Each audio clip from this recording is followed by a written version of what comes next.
തമിഴ്നാട്ടിലെ ക്വാറിയിൽ കാണാതായ മലയാളിയുടെ മൃതദേഹം കണ്ടെത്തി. നിലമ്പൂർ പാതാർ പൂളപ്പാടം സ്വദേശി മുഹമ്മദ് ഷാമിലിന്റെ മൃതദേഹമാണ് കാഞ്ചീപുരത്തെ ക്വാറിയിൽ കണ്ടെത്തിയത്. കഴിഞ്ഞ ദിവസം വൈകുന്നേരം കൂട്ടുകാർക്കൊപ്പം ക്വാറിയിൽ കുളിക്കാൻ ഇറങ്ങിയതായിരുന്നു ഷാമിൽ. ജംഷീർ കൊടിഞ്ഞി വിവരങ്ങൾ നൽകും. ജംഷീർ, എപ്പോഴാണ് അയാളുടെ മൃതദേഹം കണ്ടെത്തിയത്?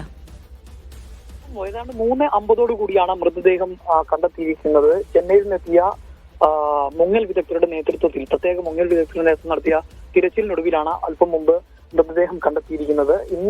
ഇന്നലെ കൂട്ടുകാരൊത്ത് കുളിക്കാൻ പോയപ്പോഴായിരുന്നു അപകടം സംഭവിച്ചിരുന്നത്. നിലമ്പൂർ പാതാർ പൂളപ്പാടം സ്വദേശി മുഹമ്മദ് ഷാമിലാണ് അപകടത്തിൽപ്പെട്ടിരുന്നത്. ഇന്ന് രാവിലെ മുതൽ വ്യാപകമായ തിരച്ചിൽ ക്വാറിയിൽ തിരച്ചിൽ നടത്തുകയായിരുന്നു.